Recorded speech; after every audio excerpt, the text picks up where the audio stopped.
చేత కాకపోతే ఇంట్లో పడుకోండి. మీకు చేతనైతే విలువలు నేర్పించండి. మీకు చేతనైతే సమాజ హితం కోసం పనిచేయండి.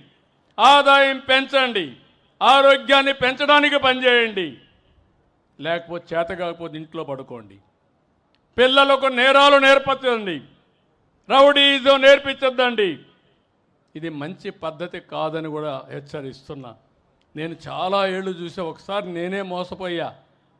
ముఖ్యమంత్రిగా ఉన్న నిద్రలేసి చూశాను. ఎవరైతే వివేకానంద రెడ్డి గుండెపోటుతో చనిపోయాడు. నేను అనుకున్న పాపం మన ప్రత్యర్థి ఆయన గుండెపోటు చనిపోయాడు అని అనుకున్నాను.